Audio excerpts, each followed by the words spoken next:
Chitikana yasvika payday, zvese zvichanaka. Asi payday yasvika, zvinhu zvacho hazvina kuchinja.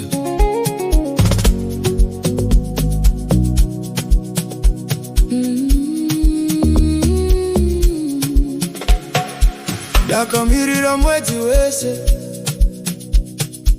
ndichivaka tariro mumwoyo,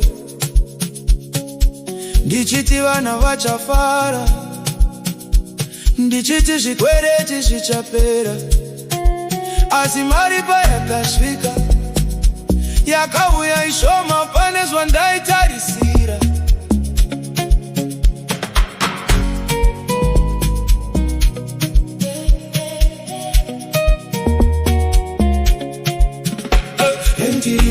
School fees iripo, mabiri aripo, mari yacho shoma, zviroto zvikuru, omwe iri diki, moyo unoda, asi simba harikwani. Taimirira payday,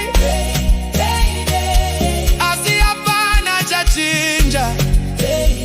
Mari yacho yapfuura semoto wemapepe, zvandaitarisira hazvina kusvika. kondoita sei, Ndoita sei kondoita sei, kana mari isingakwana,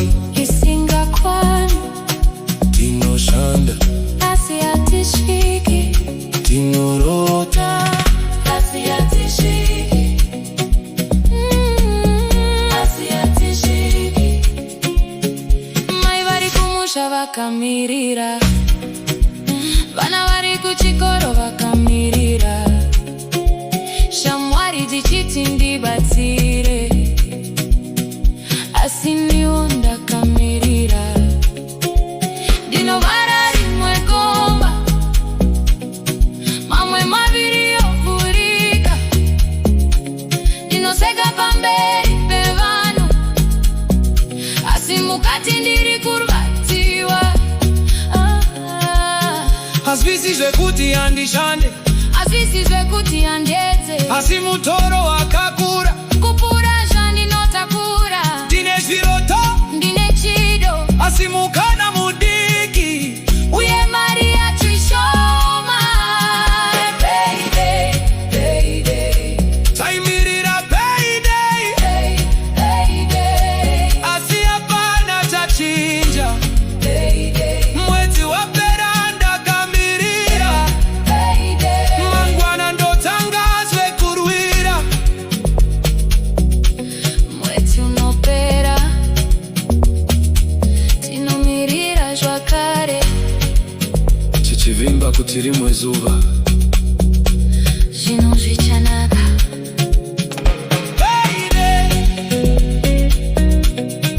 payday, payday. Asi tariro haifi, tariro haifi.